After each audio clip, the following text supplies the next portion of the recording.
Imagine orar algo que, se Deus levasse ao pé da letra, colocaria sua alma em risco, assim como nós perdoamos.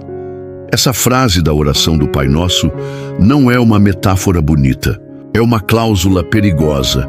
Ao dizer isso, estamos pedindo que Deus nos trate da mesma forma que tratamos quem nos feriu. Se somos rancorosos, indiferentes, vingativos, é isso que estamos autorizando espiritualmente. E o pior, dizemos isso de olhos fechados, coração distraído e alma ferida. Mas Jesus, ao ensinar essa oração, nos chamou à lucidez. Porque perdão não é sobre esquecer o que nos fizeram. É sobre lembrar o que Cristo fez por nós e decidir não prender ninguém a uma dívida que o céu já não cobra mais. Assim como perdoamos, não é uma sugestão de comportamento, é um espelho. A cada vez que oramos essas palavras, revelamos nossa real compreensão da graça. Jesus encerra a oração do Pai Nosso com um alerta que muita gente ignora. Porque se perdoarem as ofensas uns dos outros, o Pai Celestial também lhes perdoará. Mas se não perdoarem uns aos outros, o Pai também não lhes perdoará. Mateus 6, 14, 15. Forte sim, e sério. Perdoar não é opcional. É um caminho espiritual. É o selo de quem entendeu o Evangelho. Quando nos recusamos a perdoar, estamos dizendo: eu aceito a graça de Deus, mas nego ela ao outro. Essa contradição nos adoece por dentro. Carregar mágoas é como tomar veneno esperando que o outro morra. Deus nos chama à liberdade, mas ela começa no coração. Essa frase que Jesus nos ensinou é uma das mais perigosas que podemos pronunciar em oração, porque ela nos compromete a amar de um jeito que confronta nosso ego e nossa dor. Ao pedirmos que Deus nos perdoe da mesma forma que perdoamos os outros, estamos abrindo mão de qualquer desculpa que ainda sustente nosso rancor. Estamos rasgando os registros de ofensas alheias e dizendo: Deus, faça comigo como eu fiz com eles. É um compromisso radical com a graça. O perdão que pedimos a Deus é grande, mas muitas vezes o que oferecemos ao outro é pequeno, condicional, orgulhoso. Isso revela uma incoerência espiritual. O perdão bíblico é mais do que uma emoção. É uma decisão consciente de liberar, de deixar ir, de não cobrar mais. E quando fazemos isso, não estamos aprovando o erro do outro, estamos simplesmente nos libertando da prisão que o rancor construiu em nós. É por isso que essa oração exige maturidade espiritual. Exige um coração humilde e uma mente rendida ao Espírito Santo. Só quem entendeu o preço do próprio perdão é capaz de estender esse mesmo presente a alguém que o feriu. E quanto mais perdoamos, mais nos tornamos parecidos com aquele que nos perdoou primeiro. Essa é a beleza e o risco dessa oração. Você sabia que até a própria ciência confirma os benefícios do perdão? Estudos científicos reforçam o que a Bíblia já dizia há milênios. O Instituto Americano de Psicologia, APA, aponta que o perdão está diretamente ligado à redução da ansiedade, da depressão e do estresse crônico. Pesquisas da Mayo Clinic revelam que pessoas que perdoam vivem mais, têm pressão arterial mais equilibrada e uma saúde cardiovascular melhor. Ou seja, o coração que solta a mágoa vive melhor. Lewis Smith, teólogo cristão, escreveu: quando você perdoa, liberta um prisioneiro e descobre que o prisioneiro era você. O perdão não é um presente que damos ao outro, é um socorro que oferecemos a nós mesmos. E Deus, que nos conhece por dentro, sabia disso. Por isso, Jesus nos ensina a colocar o perdão no centro da oração. Porque a alma humana não foi feita para carregar ódio. Saiba que a alma que carrega mágoa sofre silenciosamente. E a dor não fica apenas no campo espiritual. Ela se manifesta no corpo, nos relacionamentos, nas reações exageradas, na falta de paz. O perdão, nesse sentido, é um remédio santo. Ele atua como um bálsamo que limpa feridas profundas, fecha portas que a mágoa havia deixado abertas e restabelece a comunhão interior. Deus, em sua sabedoria, sabia que perdoar seria essencial à nossa saúde integral. Autores cristãos como Philip Yancey também reforçam esse princípio em sua obra Maravilhosa Graça. Ele afirma que o perdão é uma das armas mais revolucionárias do Evangelho. Não há nada mais libertador e escandaloso do que perdoar alguém que não merece. Porque ao fazermos isso, refletimos o caráter de Cristo ao mundo e deixamos de ser vítimas da dor para nos tornarmos testemunhas da graça. Além do aspecto emocional e espiritual, o perdão nos devolve controle. Quando decidimos liberar alguém de uma dívida emocional, não estamos dizendo que o que aconteceu foi certo. Estamos dizendo que nossa vida não será mais definida por aquele momento. Estamos dizendo, minha história não termina no capítulo da dor. O perdão, então, se torna um ato de fé e esperança. Fé no que Deus pode restaurar e esperança no que Ele ainda pode fazer. Jesus ensinou na oração do Pai Nosso: perdoa-nos as nossas dívidas, assim como nós perdoamos aos nossos devedores. Mateus 6,12. Ele não usou a palavra falhas ou deslizes, usou dívidas, porque o pecado gera uma conta. Uma cobrança espiritual que nenhum esforço humano consegue pagar. E quando não reconhecemos isso, seguimos vivendo como se a vida fosse só aqui, ignorando que há um tribunal eterno onde todos compareceremos. Como disse A.W. Tozer, o homem caído não se encontra apenas em uma situação infeliz, ele está em rebelião contra Deus. E essa rebelião começou lá no Éden. Quando Adão e Eva desobedeceram, eles não apenas cometeram um ato errado, eles quebraram uma aliança. Escolheram sua própria vontade acima da de Deus. Desde então, a humanidade nasceu com esse vírus na alma, a inclinação para o erro, a fuga da verdade, a independência de Deus. Romanos 5,12 diz: portanto, assim como por um só homem entrou o pecado no mundo, e pelo pecado a morte, assim também a morte passou a todos os homens, por isso que todos pecaram. Ou seja, nascemos com uma dívida. E como toda dívida, ela acumula juros. Com cada mentira, cada orgulho, cada injustiça, nos afastamos mais da graça e nos aproximamos do juízo. E o mais perigoso, muitos nem sequer percebem isso. Acham que o perdão é automático, que Deus vai entender. Mas Deus é amor, sim, mas também é justo. E um juiz justo não ignora uma transgressão só porque ama o réu. Charles Spurgeon disse algo que nos confronta profundamente. Você nunca entenderá a graça de Deus até perceber o quão profundamente você precisa dela. É aqui que muitos erram. Pensam que são bons o suficiente, melhores que os outros, ou que seus erros são coisas pequenas. Mas Tiago 2,10 ensina que qualquer que guardar toda a lei, mas tropeçar em um só ponto, tornou-se culpado de todos. Ou seja, um só pecado é suficiente para nos tornar devedores diante de Deus. E aqui entra a necessidade vital do perdão. Não é uma opção religiosa, é uma questão de salvação. É o grito mais urgente da alma humana. Senhor, me perdoa, porque sem esse perdão não existe comunhão com Deus.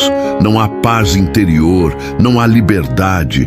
Somos como prisioneiros tentando arrombar a cela com as próprias mãos. Mas a chave está com aquele que é o único capaz de nos libertar. A Bíblia diz em 1 João 1:8-9: se dissermos que não temos pecado, enganamo-nos a nós mesmos, e não há verdade em nós. Se confessarmos os nossos pecados, Ele é fiel e justo para nos perdoar os pecados e nos purificar de toda injustiça. Olhe bem para isso. Ele é fiel e justo. Não diz que Deus é apenas bondoso ao perdoar. Diz que Ele é justo. Por quê? Porque esse perdão não foi dado de graça. Foi comprado. Teve um custo. E esse custo foi a cruz. Mas antes de chegarmos ao sacrifício de Jesus, precisamos entender que o perdão de Deus não é superficial. Ele não finge que não viu. Ele remove o pecado, cancela a dívida e restaura a comunhão. Como está escrito em Isaías 1:18, ainda que os vossos pecados sejam como a escarlata, eles se tornarão brancos como a neve. Imagine a cena, um homem endividado até o pescoço, sem chance de pagar. Ele tenta negociar, tenta esconder, tenta fugir, até que um dia alguém aparece e paga a dívida por completo. Mas não só isso, o credor convida esse homem para viver com ele como parte da família. Isso é graça, isso é o perdão de Deus. Não é apenas limpar sua ficha, é te dar um novo nome, uma nova vida, uma nova chance. Martinho Lutero escreveu: o perdão não é uma coisa que Deus nos dá gota por gota. Ele despeja sobre nós como uma cascata. E é exatamente isso que encontramos quando nos rendemos diante da cruz. Mas esse é o próximo passo dessa jornada. Por agora, precisamos reconhecer a nossa real condição. Sem o perdão de Deus, estamos espiritualmente mortos, carregando uma dívida impagável e caminhando rumo a um destino sem retorno. Não importa quão boa seja sua aparência religiosa, sem arrependimento, sem confissão sincera, sem clamar por perdão, o coração segue endurecido. Jesus contou sobre 2 homens que foram ao templo orar. Um dizia: obrigado, Deus, porque não sou como os outros homens. O outro dizia: tem misericórdia de mim, pecador. E foi este último que desceu justificado. Lucas 18:9-14. O perdão começa quando reconhecemos quem somos e quem Ele é. Começa quando deixamos de comparar nossos pecados com os dos outros e os comparamos com a santidade de Deus. Aí sim, a oração do Pai Nosso se torna viva. Perdoa-nos as nossas dívidas. Não como repetição, mas como um clamor real. Talvez você tenha crescido ouvindo essa oração. Talvez a tenha decorado. Mas a pergunta mais importante é: você já foi perdoado? Você já se arrependeu de verdade? Já chorou por ter ofendido a Deus? Já sentiu o peso da culpa sendo removido por um amor que você não merecia? Porque senão, essa é a hora. O primeiro passo para a salvação não é uma mudança de vida, é um arrependimento sincero. É admitir: eu pequei, eu errei e eu preciso ser perdoado. A boa notícia: o perdão já foi preparado. E a partir deste ponto, você vai entender como esse perdão foi conquistado, não com palavras bonitas, mas com sangue derramado. Apesar dos vários benefícios que podemos desfrutar ao liberarmos perdão para alguém, é preciso entender o porquê de perdoarmos e a importância de Jesus nos ensinar esta forma tão desafiadora como ensinou.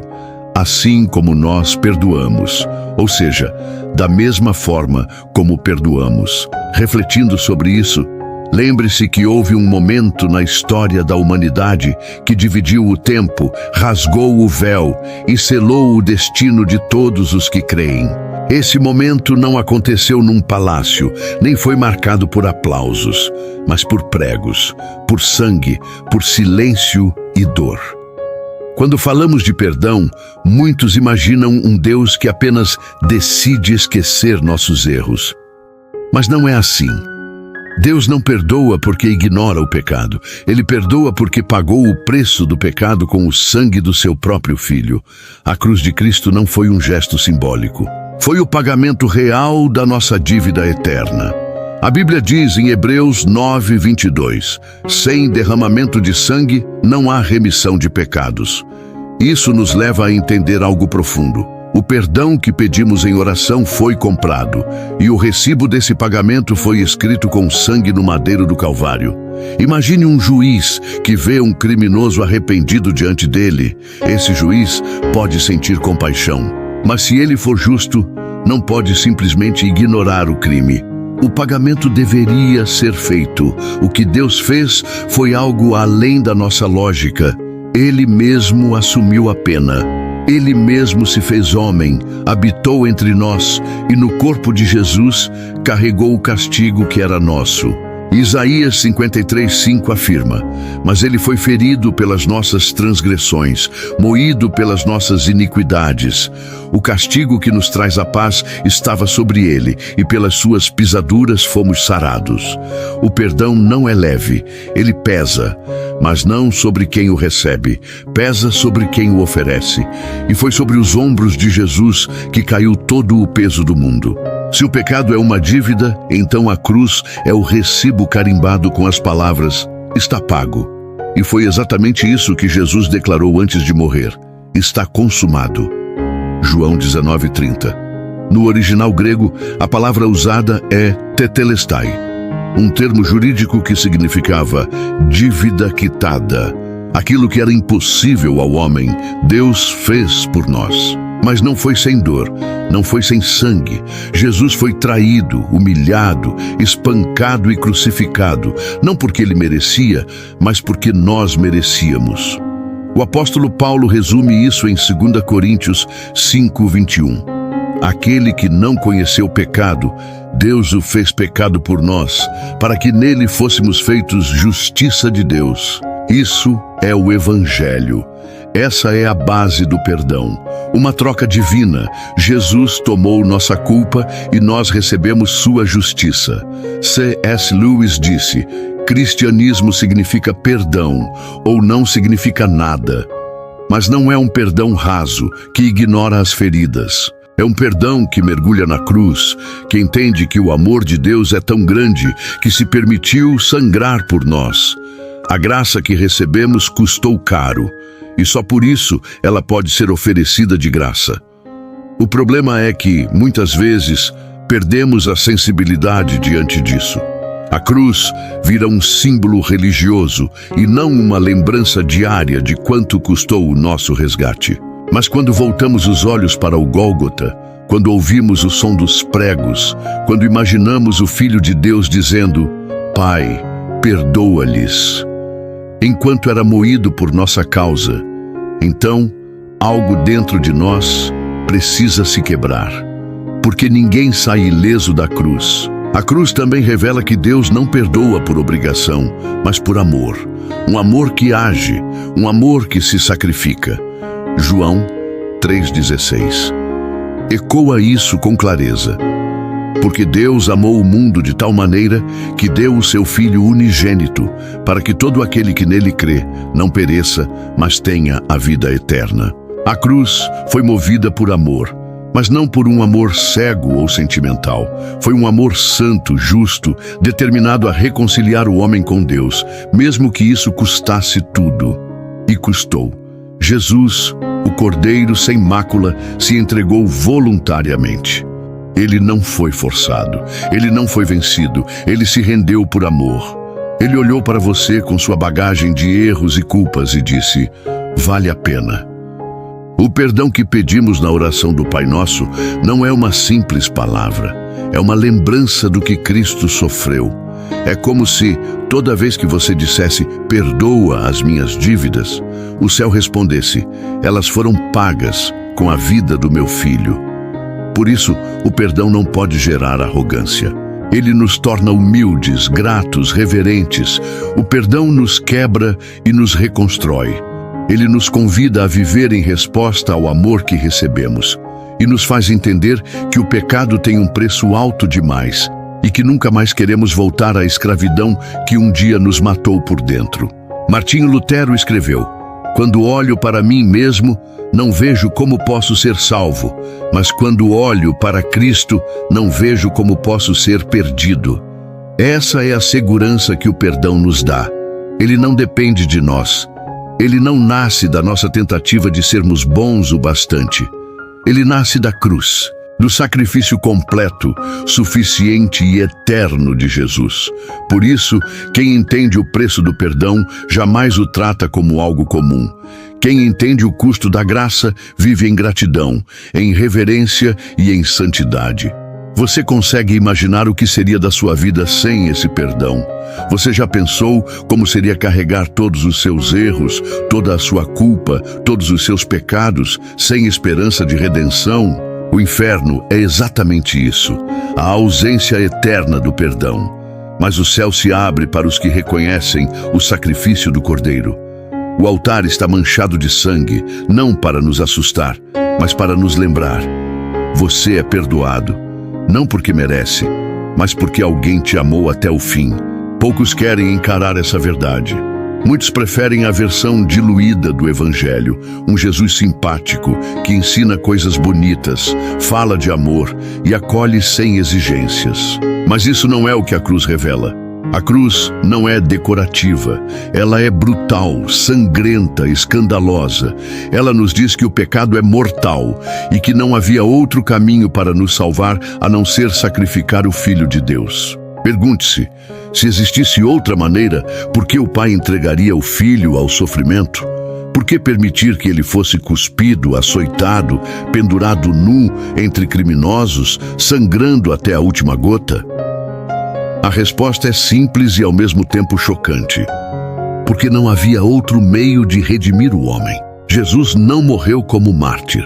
Ele morreu como oferta substitutiva, como o Cordeiro que tira o pecado do mundo.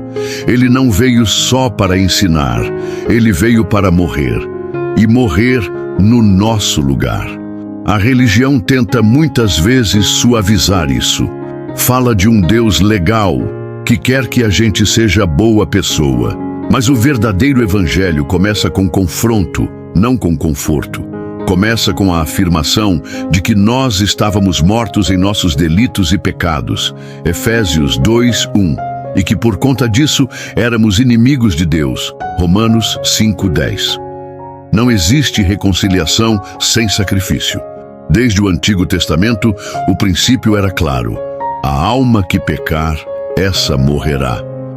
Ezequiel 18:20. Mas Deus, em sua misericórdia, instituiu o sistema de sacrifícios, cordeiros mortos no lugar do pecador. Era um prenúncio do que viria, um único cordeiro, perfeito, que morreria uma vez por todas. Hebreus 10:4 deixa isso claro, porque é impossível que o sangue de touros e de bodes tire pecados. A sombra passou, agora o verdadeiro sacrifício apareceu. Jesus. A cruz é a interseção entre a justiça e o amor de Deus. Justiça, porque o pecado não ficou impune. Amor, porque quem pagou a dívida foi o próprio Deus encarnado. João Calvino disse: Deus permaneceu justo ao justificar o injusto, pois o castigo que nos era devido foi lançado sobre Cristo. Pense nisso. Deus não ignorou a sentença. Ele a cumpriu sobre o seu Filho. Ele suportou a ira santa que o nosso pecado provocou. Jesus não morreu por acidente. Ele morreu por desígnio. Ele veio com essa missão: se entregar. Marcos 10:45 afirma: pois o próprio Filho do Homem não veio para ser servido, mas para servir e dar a sua vida em resgate por muitos. Resgate. Essa palavra carrega o peso de um preço altíssimo. Jesus teve que ser sacrificado porque nenhum outro ser humano poderia pagar a dívida da humanidade. Todos estavam contaminados, todos haviam pecado. Somente um sangue puro, sem mancha, sem falha, poderia servir como oferta eficaz. 1 Pedro 1:18-19 diz: sabendo que não foi com coisas corruptíveis como prata ou ouro que fostes resgatados, mas com o precioso sangue de Cristo, como de um cordeiro sem defeito e sem mácula. Esse era o plano desde antes da fundação do mundo. Apocalipse 13:8 chama Jesus de o Cordeiro que foi morto desde a fundação do mundo. Antes de você nascer, o sacrifício já estava preparado. Antes de você pecar, o perdão já tinha um preço. Mas por que a cruz? Por que tamanha violência?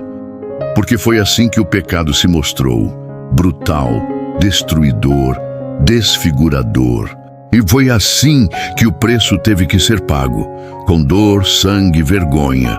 Cristo se esvaziou da sua glória para entrar na nossa miséria. Ele trocou a coroa de glória por uma coroa de espinhos. Ele trocou o trono por uma cruz. Ele entrou na história para absorver a maldição. Gálatas 3:13 diz: Cristo nos resgatou da maldição da lei, fazendo-se maldição por nós. Jesus não foi apenas um observador do nosso pecado. Ele assumiu a nossa dívida, ele carregou a nossa culpa, a nossa vergonha, a nossa condenação. Então, quando você ora, perdoa as nossas dívidas, você está apontando diretamente para o Gólgota. Está reconhecendo que não havia outra saída. Está admitindo que o pecado era grave demais para ser resolvido com palavras.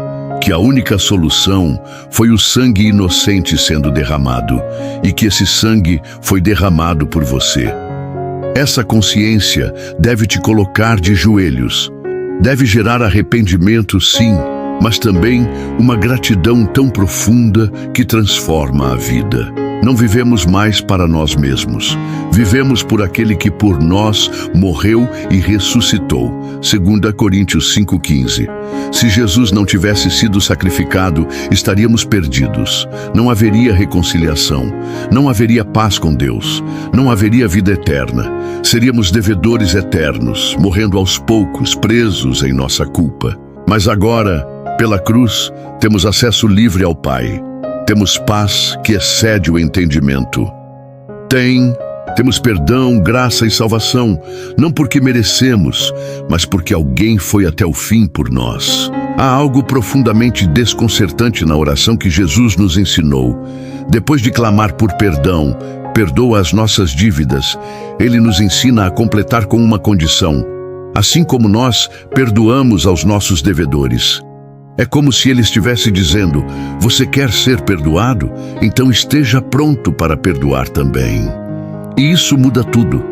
Não é uma oração confortável, é um espelho, um teste de coerência, um chamado à reconciliação, porque quem foi profundamente perdoado não pode viver carregando mágoas como espinhos na alma.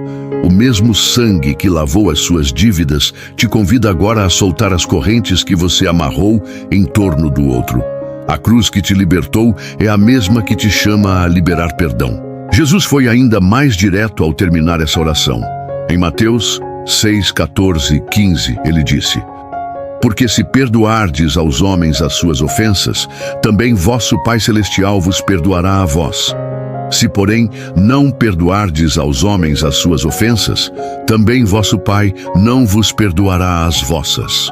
Essas palavras são um golpe contra toda a autopiedade, rancor e justiça própria. O perdão, segundo o reino de Deus, não é opcional. Ele é a evidência de que fomos alcançados pela graça. E quando não perdoamos, estamos dizendo, com nossas atitudes, que não entendemos o que foi feito por nós na cruz. Como podemos pedir misericórdia a um Deus santo, enquanto negamos misericórdia a alguém feito à imagem dele? O perdão não é apenas um presente ao outro, é uma cura para você. É o fim do ciclo de dor, a quebra da corrente emocional que te prende ao ofensor.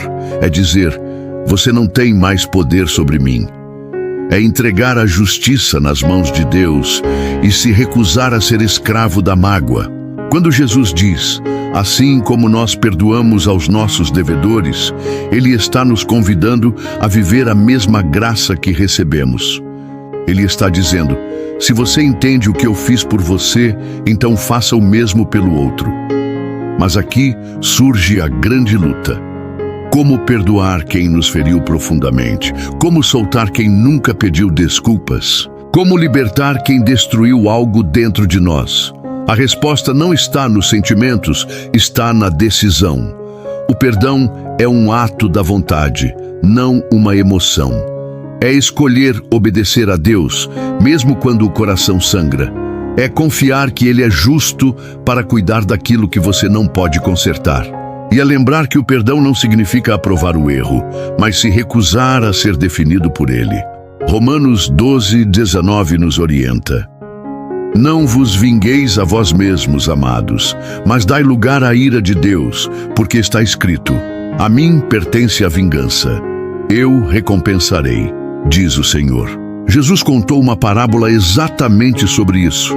Em Mateus 18, ele fala de um servo que devia uma fortuna impagável ao seu senhor e que, ao implorar misericórdia, teve toda a dívida perdoada. Mas logo em seguida, esse mesmo servo encontrou um companheiro que lhe devia uma quantia pequena e o lançou na prisão sem piedade.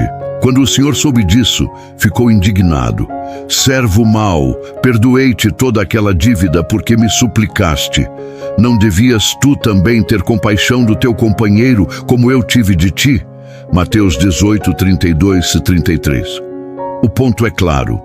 Se fomos perdoados de uma dívida infinita, como ousamos reter o perdão por ofensas limitadas?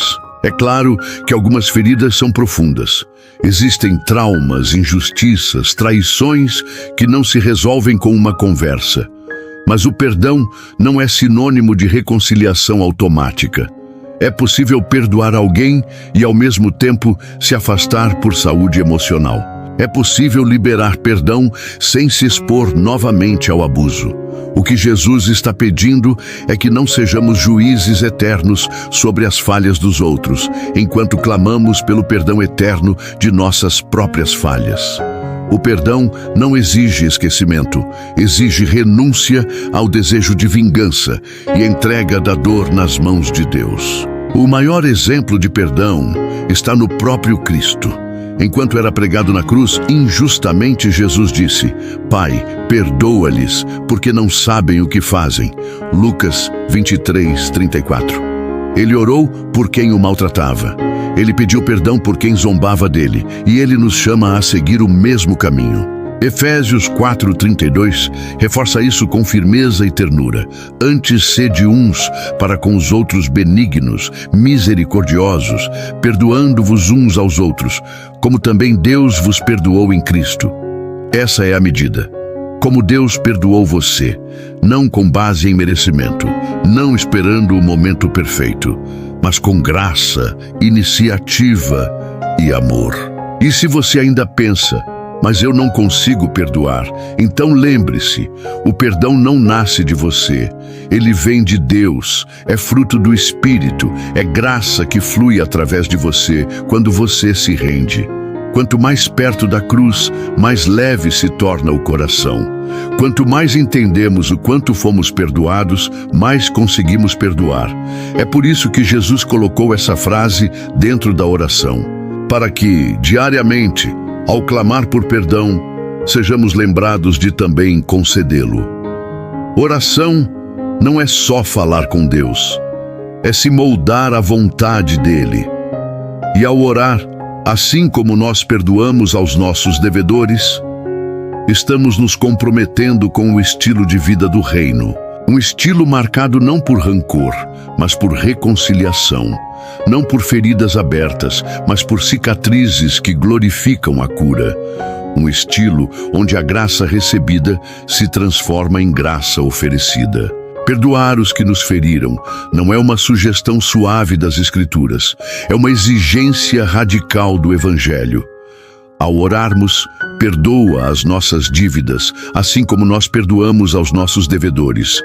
Estamos nos comprometendo com uma vida de graça, renúncia e misericórdia. Essa frase final do versículo não apenas complementa o pedido de perdão, ela o condiciona. É como se disséssemos a Deus: Senhor, trata-me com a mesma misericórdia que eu tenho oferecido aos outros. Isso deveria nos fazer tremer, porque essa oração atrela a nossa experiência do perdão divino à prática do perdão humano. Porque se perdoardes aos homens as suas ofensas, também vosso Pai Celestial vos perdoará a vós. E porém, não perdoardes aos homens as suas ofensas, também vosso Pai vos não perdoará as vossas ofensas. Mateus 6, 14 e 15. Jesus não suavizou esse princípio. Ele o reforçou. Perdoar é morrer para o orgulho.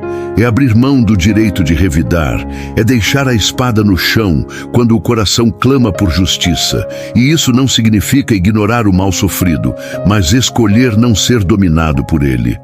C.S. Lewis disse: todos dizem que o perdão é uma ideia maravilhosa, até terem algo a perdoar.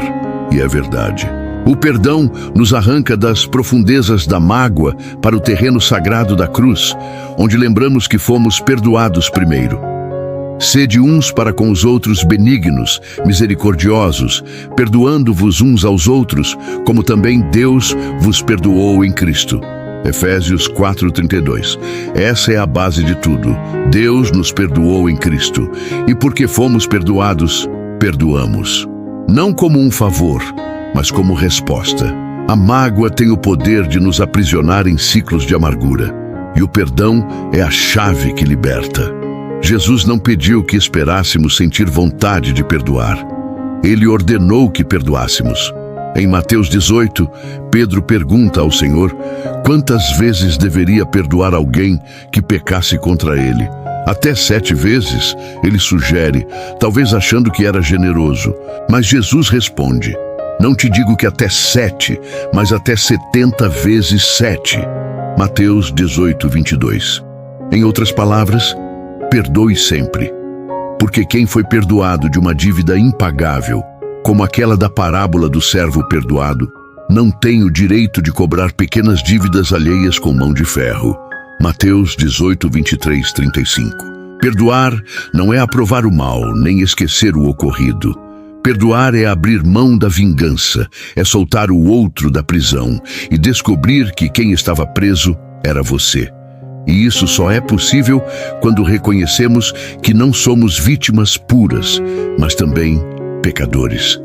Quando nos vemos como devedores perdoados, o orgulho cai e o perdão se torna possível. É por isso que Jesus amarrou o perdão de Deus ao nosso, porque o perdão é a evidência da fé verdadeira. Um coração que se recusa a perdoar é um coração que ainda não entendeu o que custou ser perdoado. Como pode alguém, lavado pelo sangue do Cordeiro, se recusar a estender misericórdia a outro pecador?